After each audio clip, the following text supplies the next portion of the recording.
আসসালামু আলাইকুম ওরহমতুল্লাহি আবরাকাত। ইসলামের মৌলিক শিক্ষার বা মৌলিক জ্ঞানের আজকে ইনশাল্লাহ আমরা জানতে চলেছি যে ইবাদত কাকে বলে বা ইবাদত সম্পর্কিত সমস্ত বিষয়াদি। এর প্রথম পর্বে আমরা জানার চেষ্টা করেছিলাম যে ইসলামের মৌলিক ভিত্তি টোটাল কয়টি এবং কি কি। সেখানে আমরা প্রথমে আলোচনা করেছিলাম যে এর টোটাল ভিত্তি চারটি। এক, আকিদা বিশ্বাস, এরপরে ইবাদত, এরপরে শরিয়া, এরপরে আখলাক বা চরিত্র। আমরা গত পর্বে আলোচনা করেছি আকিদা নিয়ে। ইনশাল্লাহ এইবার আমরা আলোচনা করব বা জানতে চলেছি এর দ্বিতীয় যে ভিত্তি ইসলামের মৌলিক শিক্ষার ইবাদত। ইবাদতের অনেকগুলি বিষয় আছে, আমরা ধাপে ধাপে ইনশাল্লাহ সেই বিষয়গুলি জানার চেষ্টা করব। প্রথমে জানি যে ইবাদত কাকে বলে। ইবাদত আরবি শব্দ যার দুইটি অর্থ এখান থেকে বের হয়। একটি হলো হুব এবং আরেকটি হলো জুল। হুব এবং জুল। হুব মানে ভালোবাসা বা হৃদ্যতা বা আন্তরিকতা, আর জুল মানে বলা হয় যে সঁপে দেওয়া, নিজের মস্তককে অবনত করে দেওয়া, আত্মসমর্পণ করা। ভালোবাসা এবং আত্মসমর্পণ এই দুইটি যখন একসাথে হয় তখন তাকে বলা হয় ইবাদত। আমরা অনেক সময় অনেক মানুষের আত্মসমর্পণ করি, অনেকের কাছে আত্মসমর্পণ করি বা নিজেকে সঁপে দিই, কিন্তু আমরা কিন্তু তাকে ভালোবাসি না। হতে পারে এরকম সম্ভব, হতে পারে তার টাকার জন্যে বা তার ক্ষমতার জন্যে, তার প্রতিপত্তির জন্যে, কিন্তু আমরা তাকে ভালোবাসি না।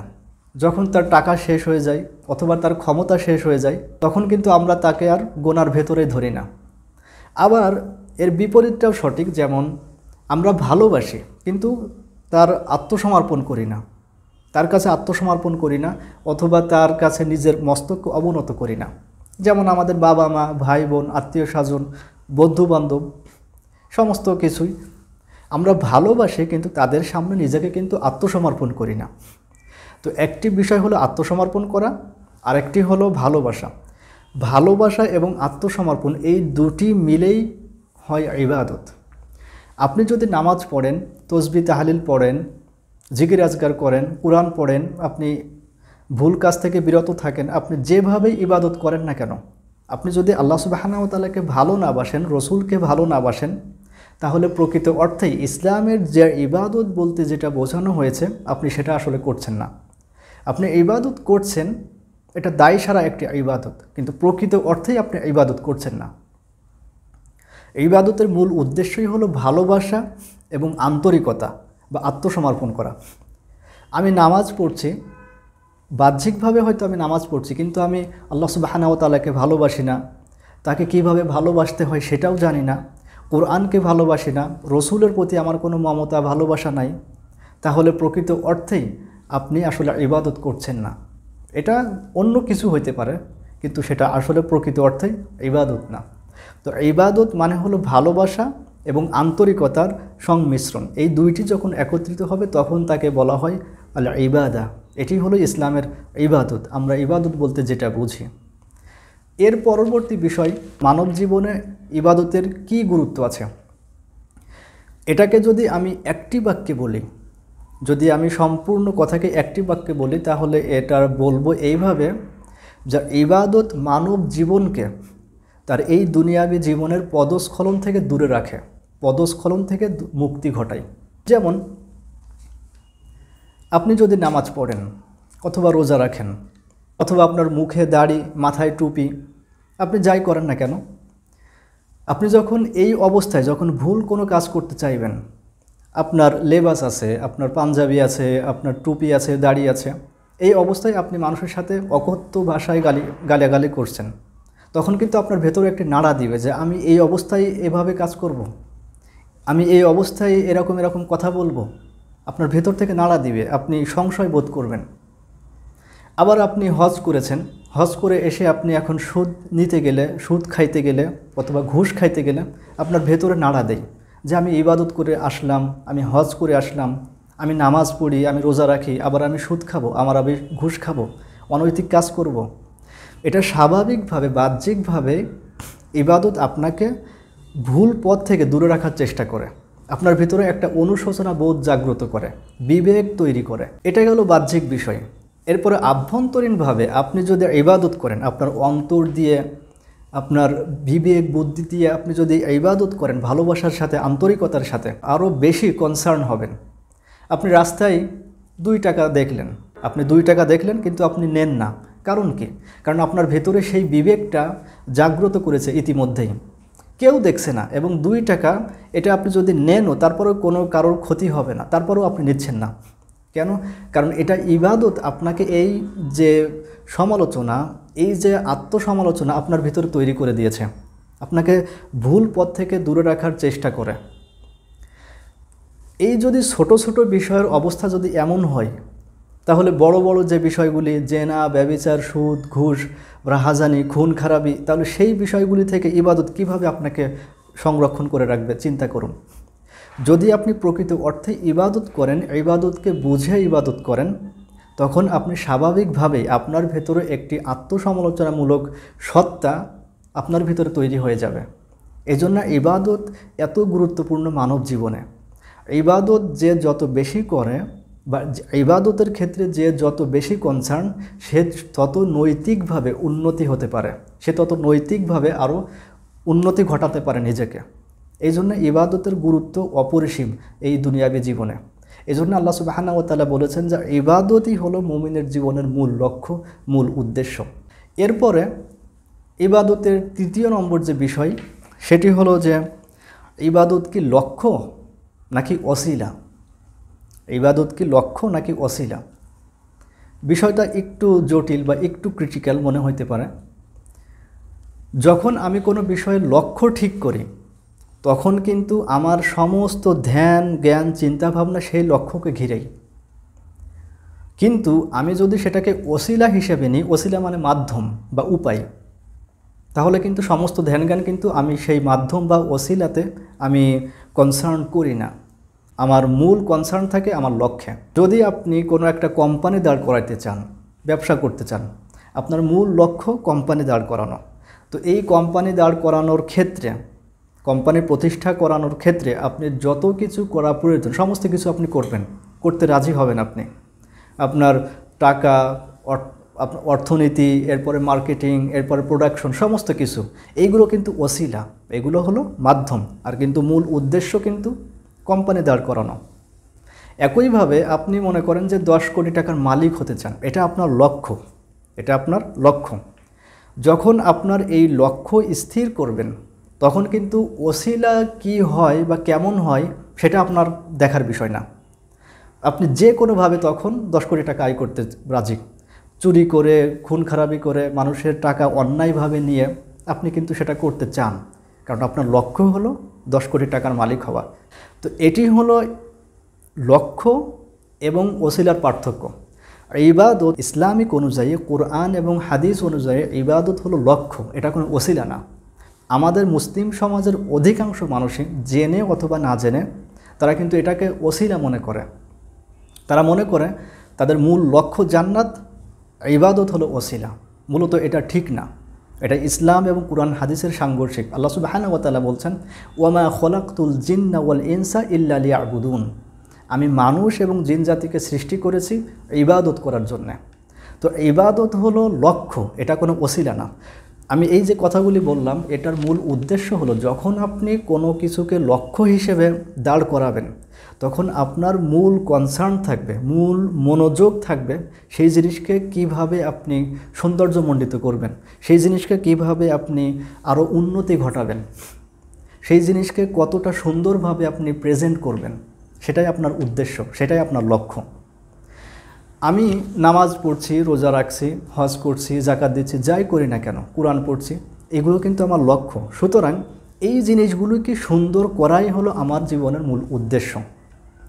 যখন এইভাবে আপনি চিন্তা করবেন, তখন আপনি দায় সারা আর নামাজ পড়তে পারবেন না, তখন আপনি দায় সারা হজ করতে পারবেন না, দায় সারা রোজা রাখতে পারবেন না। আপনি রোজা রাখছেন কারণ আপনি মনে করেন যে এটা রোজা দায় সারা একটি কাজ, কিন্তু রোজা যদি আপনার জীবনের লক্ষ্য হতো, যদি এভাবে বুঝতেন, তখন আপনি এটাকে বর্তমান সময় অনুযায়ী আর রোজা রাখতেন না। রোজা যদি আপনার জীবনের মূল লক্ষ্য হতো, তাহলে রোজাকে সুন্দর করার জন্যে, আল্লাহর কাছে কবুল হওয়ার জন্যে, রোজার বাস্তবতাকে আপনার জীবনে অ্যাপ্লাই করার জন্যে যা যা কিছু করা প্রয়োজন আপনি সমস্ত কিছু করতে রাজি হইতেন। করতেন।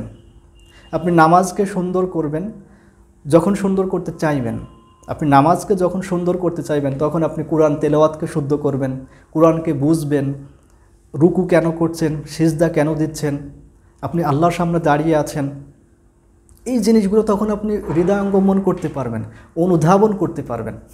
যখন এই জিনিসগুলি আপনি বুঝবেন তখন আপনার নামাজটা প্রাণবন্ত হবে, তখন আপনার নামাজের যে লক্ষ্য, যে উদ্দেশ্য আল্লাহ সুবহানাহু ওয়া তাআলার সাথে সম্পৃক্ত, তখন সেইটা আপনি আদায় করতে পারবেন। এই জন্যে ইবাদত হলো ইসলামের লক্ষ্য, এটা কোনো ওসিলা না। ওসিলা যখনই মনে করবেন তখন আপনি এটা দায় সারা করতে পারেন। আল্লাহ বলেছেন তাই আমি করছি, কোরআন তেলাওয়াত করার সওয়াবের কাজ, এই জন্যে আমি করছি, এটা হলো দায় সারা একটি কাজ।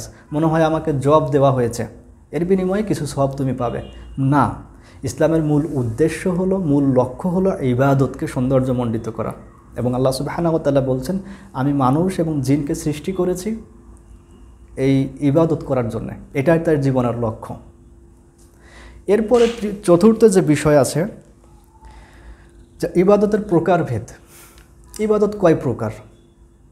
সাধারণত ইবাদত 3 প্রকার। প্রথমত শারীরিক ইবাদত, এরপরে আর্থিক ইবাদত, এরপরে শারীরিক এবং আর্থিক দুইটা মিলেই ইবাদত। শারীরিক ইবাদত আবার 2 প্রকার। এক হলো কলবের সাথে সম্পৃক্ত, অর্থাৎ আমাদের রুহের সাথে, আত্মার সাথে, আমাদের অন্তরের সাথে সম্পৃক্ত।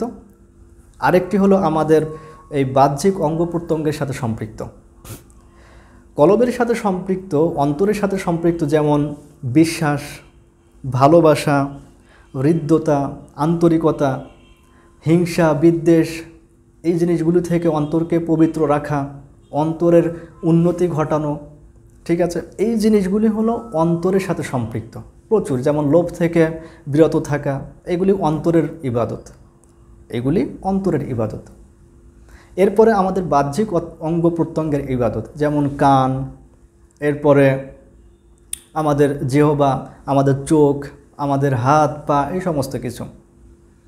আমি কান দিয়ে কোরআন তেলাওয়াত শুনছি, এটা কানের ইবাদত। আমি হারাম থেকে দূরে রাখছি আমার শোনা থেকে, এটা কানের ইবাদত।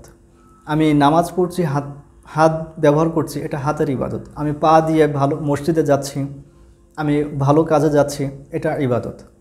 আমি যখন চোখ দিয়ে কোরআন দেখছি, চোখ দিয়ে কাবা শরীফ দেখছি, আমি চোখ দিয়ে আমি আল্লাহর কথা শোনার জন্যে কিছু দেখছি, সেটা ইবাদত, চোখের ইবাদত।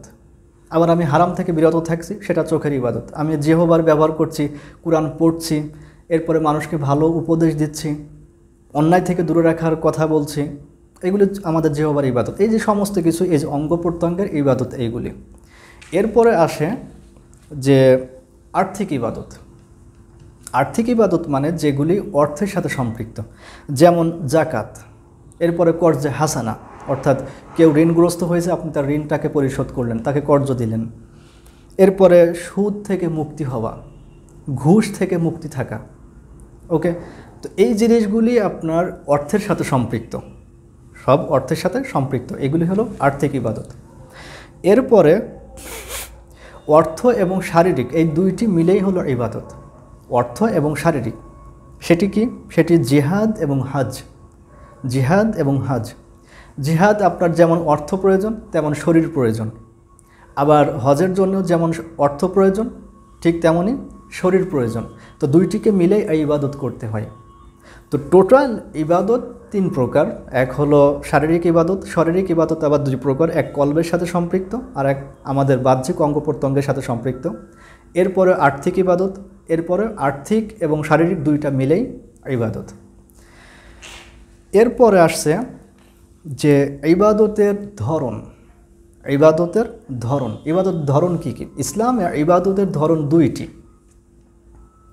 একটি হলো সাধারণ ধরন বা সাধারণ ইবাদত, আরেকটি হলো পার্টিকুলার বা খাস। সাধারণ ইবাদত বলতে যেটা বোঝায় সেটি হলো যে আপনার সময়, বয়স, স্থান, কাল, এটার কোনো নির্দিষ্ট নাই। এটা যে কোনো সময়, যে কোনোভাবে, যে কোনো ওসিলায় আপনি এটা করতে পারেন। যেমন পিতামাতা সন্তানের দায়িত্ব, সন্তানের প্রতি পিতামাতার দায়িত্ব, পিতামাতার প্রতি সন্তানের দায়িত্ব। এরপরে দান করা, এরপরে দুস্থদের সাহায্য করা, এরপরে অসহায়দের পাশে দাঁড়ানো, এরপরে পথের কাঁটা দূর করা, রাইট, মানুষকে ভালো আদেশ করা, হাসি মুখে কথা বলা, এই সমস্ত কিছুই কিন্তু সাধারণ ইবাদত। এটার জন্য আপনার কিছু বয়স পার হইতে হবে, কিছু নির্দিষ্ট সময় হইতে হবে, সূর্য মাথার উপরে থাকা যাবে না, এমন সময় আপনি পথের কাঁটা সরাইতে পারবেন না, এমন কিছুই না। এগুলি সকলের জন্য সমানভাবে প্রযোজ্য, এগুলি সাধারণ ইবাদত। এরপরে যে ইবাদতের ধরন আছে সেটি হলো পার্টিকুলার বা নির্দিষ্ট ইবাদত। নির্দিষ্ট ইবাদত বলতে যেটা বোঝায়, আপনার নির্দিষ্ট সময়, নির্দিষ্ট ব্যক্তি, নির্দিষ্ট জায়গায় আপনার ইবাদত আদায় করতে হবে। যেমন নামাজ, রোজা, হজ, জাকাত। যেমন শিশুর জন্য কিন্তু নামাজ ফরজ না, ঠিক একইভাবে রোজা, হজ, জাকাত। আবার একইভাবে কোরআনের তাফসির, তাউইল, তাদাব্বুর, এরপরে আপনার হালাল হারাম নিয়ে চিন্তাভাবনা, ইস্তিমবাত, মাসলা মাসাইল জানা, এই জিনিসগুলি কিন্তু পার্টিকুলার ইবাদত। এরপরে কোরআন তিলাওয়াত, আপনি বাথরুমে কোরআন তিলাওয়াত করতে পারেন না, এটার জায়গা আছে, রাইট। তো এই যে ইবাদত, এটা হলো পার্টিকুলার ইবাদত বা নির্দিষ্ট ইবাদত। কিছু আছে সার্বজনীন ইবাদত, সাধারণ ইবাদত, আর একটা হলো নির্দিষ্ট। নামাজের নির্দিষ্ট সময় আছে, নির্দিষ্ট নিয়ম কানুন আছে। তো এই গেল ইসলামে ইবাদতের ধরন। এরপরে যে বিষয়টি আসছে সেটি হলো ইবাদতের বৈশিষ্ট্য। ইসলামে ইবাদতের বৈশিষ্ট্য টোটাল 5টি। সমস্ত ধর্ম বা সমস্ত মত বা সমস্ত দর্শনে ইবাদত বলে একটা জিনিস আছে। বিশেষ করে যেমন ইহুদি, খ্রিস্টান, জৈন, নাসারা, এরপরে হিন্দু, এই সমস্ত ধর্মে কিন্তু ইবাদত আছে, ইসলামেও ইবাদত আছে। তো ইসলামের ইবাদতের সাথে অন্য ধর্মের ইবাদতের যে পার্থক্য সেটি হলো বৈশিষ্ট্য। ইসলামের ইবাদত কেন অন্য ধর্মের ইবাদতের মতো না? ইসলামের ইবাদতের বৈশিষ্ট্যর মধ্যে টোটাল 5টি বৈশিষ্ট্য। তার 1 নম্বর হলো একমাত্র আল্লাহর জন্য ইবাদত, একমাত্র আল্লাহর জন্য, খালিস লিল্লাহ। অর্থাৎ আপনি যাই করেন না কেন, আপনি নামাজ পড়েন, আপনি চাকরি করেন হালাল উপায়ে উপার্জন করার জন্যে, আপনি ব্যবসা করেন হালাল উপায়ে উপার্জন করার জন্যে, আপনি মানুষকে ভালো কাজের আদেশ দেন, আপনি নসিহা করেন, আপনি ইমাম বা খতিব, আপনি যাই করেন না কেন, সমস্ত কিছুর মূল উদ্দেশ্য হলো একমাত্র আল্লাহ সুবহানাহু ওয়া তাআলার। আপনি চাকরি করছেন, সেখানে চাকরিতে আপনার ঘুষ নেওয়া বা দেওয়ার স্কোপ আছে, আপনি অন্যকে ধাক্কা দিয়ে আপনি নিজে ভালো জায়গায় পজিশন নিতে পারবেন, এমন অবস্থা আপনার আছে, কিন্তু আপনি করছেন না কেন? আল্লাহ সুবহানাহু ওয়া তাআলার জন্য একমাত্র। তো ইবাদতের সমস্ত কিছু, নামাজ, রোজা, হজ, জাকাত যাই বলেন না কেন, কোরআন তেলাওয়াত, সমস্ত কিছুর একমাত্র উদ্দেশ্য আল্লাহ সুবহানাহু ওয়া তাআলা, আর অন্য কোনো উদ্দেশ্য না। আপনার টাকা, যশ, খ্যাতি, ফ্যান ফলোয়ার, এই কোনো কিছুই এটা যদি উদ্দেশ্য হয় তাহলে আপনি ইবাদত করছেন না, এটা শিরকের অন্তর্ভুক্ত হয়ে যাবে। এরপরে ইবাদতের দ্বিতীয় যে বৈশিষ্ট্য সেটি হলো একমাত্র শরিয়া যেভাবে ইবাদত করতে বলেছেন ঠিক সেইভাবেই, এবং শরিয়া যেটাকে ইবাদত বলছে সেটাই। আপনি নিজের মতো করে বা আমি নিজের মতো করে মন গড়া কোনো ইবাদত তৈরি করতে পারবো না। শরিয়া বলতে কি কি? কোরআন, হাদিস, ইজমা, কিয়াস, এই 4টি যখন সম্মিলিতভাবে যখন বলবে, কোরআন হাদিসের যদি দলিল পাওয়া যায় সরাসরি তাহলে ভালো, যদি সরাসরি দলিল না পাওয়া যায় তাহলে ইজমার মাধ্যমে, ইজমা না হলে কিয়াসের মাধ্যমে, যদি সেটি প্রমাণিত হয় যে সেটি ইবাদত, তখন আপনি সেটি ইবাদত হিসাবে করতে পারেন। কিন্তু যদি সেটি প্রমাণিত না হয় তাহলে সেটি ইবাদত হবে না। অর্থাৎ শরিয়া যেভাবে করতে বলেছে, শরিয়া যেটাকে ইবাদত বলেছে ঠিক সেটা সেভাবে করতে হবে, সেটাই ইবাদত। আমি বলতে পারি না যে মোবাইল তৈরি করা বা স্যাটেলাইট পাঠানো এটি ইবাদত। যদি সেটি কোরআন হাদিসের দলিল অনুযায়ী, ইজমা কিয়াস অনুযায়ী যদি সেটা প্রমাণিত হয় সেটা আলাদা ব্যাপার, তবে সাধারণভাবে এটা ইবাদত না। তো ইবাদত হওয়ার জন্য আপনার দলিল প্রয়োজন, কোরআন হাদিস থেকে দলিল প্রয়োজন। এটি হলো ইসলামের ইবাদতের দ্বিতীয় বৈশিষ্ট্য। 3 নম্বর বৈশিষ্ট্য, ইবাদতের মধ্যে কোনো মধ্যস্থতা নাই। ইসলামে ইবাদতের মধ্যে কোনো মধ্যস্থতা নাই, তার মানে হলো ইসলাম পুরোহিত তন্ত্রকে বিশ্বাস করে না। ইসলাম পুরোহিত তন্ত্রকে বিশ্বাস করে না। এই জিনিসটি অনেক ক্রিটিক্যাল, অনেকে ভুল বুঝতে পারে বা অনেকে এটা নিয়ে ঝাপসা ধারণা থাকতে পারে। ওসিলা এবং মধ্যস্থতা ভিন্ন জিনিস, সেটা ওসিলা নিয়ে আমরা অন্য কোনো সময় কথা বলবো। তবে মধ্যস্থতা মানে যেটা বোঝানো হয় যে সেটা হলো, মনে করেন আমি ভালো মানুষ না, আপনি ভালো মানুষ না, আপনি নিজেকে অনেক পাপী মুসলিম মনে করেন, আপনি অনেক মনে করেন যে আপনি অনেক পাপী, সুতরাং আপনি নামাজ পড়েন না। কেন? কারণ নামাজ আপনার কবুল হবে না, এটা আপনার বিশ্বাস। আপনি দান করেন না, কেন? কারণ আপনার দান আল্লাহ কবুল করবেন না। তো এখন কি করেন আপনি? যে কোনো একজন ইমাম বা হুজুর বা কোনো একজন মানুষের কাছে আপনি যান আর যে বলেন যে আমার জন্যে, মানে আল্লাহকে আপনি বলে দেন যে আল্লাহ যেন আমার ইবাদতকে কবুল করে। এটি হলো মধ্যস্থতা বা এটি হলো যে পুরোহিততন্ত্র। অর্থাৎ আপনি সরাসরি আল্লাহ সুবহানাহু ওয়া তাআলার সাথে কথা বলতে পারেন না, এই চিন্তা করা। সরাসরি আপনি আল্লাহ তাআলার সাথে কোনো সংযোগ স্থাপন করতে পারবেন না, এই চিন্তা করা। এটি হলো যে মধ্যস্থতার যে পুরোহিততন্ত্র। যেমন খ্রিস্টান ধর্মে একটা বিষয় আছে যে আপনি যত পাপ করেন না কেন আপনি কনফেস করবেন। কনফেস করবেন কার কাছে? যে গির্জায় আপনি কোনো পুরোহিতের কাছে, যে আপনি তার কাছে আপনি কনফেস করবেন। সে তখন মানে ঈশ্বরকে বলে দিবে যে আপনি ভুল ক্ষমা চেয়েছেন। আপনি সরাসরি ক্ষমা চাইতে পারেন না ঈশ্বরের কাছে, গডের কাছে। এটি হলো পুরোহিততন্ত্র। ইসলামে এমন কিছু নাই। ইসলাম সরাসরি আল্লাহ সুবহানাহু ওয়া তাআলা আপনার সাথেই আছে। আপনি নামাজ পড়েন, পাপ করেছেন, নামাজ পড়েন, তওবা করবেন, আল্লাহ ক্ষমা করে দিবেন। আপনার ক্ষমা চাওয়ার জন্য আর একজনের হাত পায়ে ধরতে হবে, এই জিনিস ইসলামে নাই। আপনি অন্য মানুষের কাছে যে বলতে পারেন যে আপনি আমার জন্য দোয়া করুন, আল্লাহ যেন আমাকে ক্ষমা করেন বা আল্লাহ আমাকে ভালো পথে থাকার তৌফিক দান করেন, এটা সম্ভব, এটা ওসিলা। কিন্তু আপনি যদি মনে করেন যে আমার দোয়া কবুল হবে না, আমি তওবা করলে কবুল হবে না, সুতরাং আর একজনের মাধ্যমে আমি তওবা করছি, এটা হলো পুরোহিততন্ত্র। ইসলামে পুরোহিততন্ত্রের কোনো স্থান নেই। এরপরে ইবাদতের আধ্যাত্মিকতা। ইসলামের ইবাদতের বৈশিষ্ট্যের চতুর্থ এবং সবথেকে গুরুত্বপূর্ণ বিষয় হলো আধ্যাত্মিকতা। ইসলামের ইবাদতকে যদি আপনি 100টা ভাগে ভাগ করেন এবং তার 80% আধ্যাত্মিকতার সাথে সম্পৃক্ত। আপনার ইমোশন, আপনার স্পিরিচুয়ালিটি, আপনার সাইকোলজি, এই সমস্ত কিছুর যখন আপনার সাথে যখন আল্লাহ সুবহানাহু ওয়া তাআলার সাথে যখন সম্পৃক্ত হবে, তখন কেবলমাত্রই আপনি ইবাদতের স্বাদ পাবেন।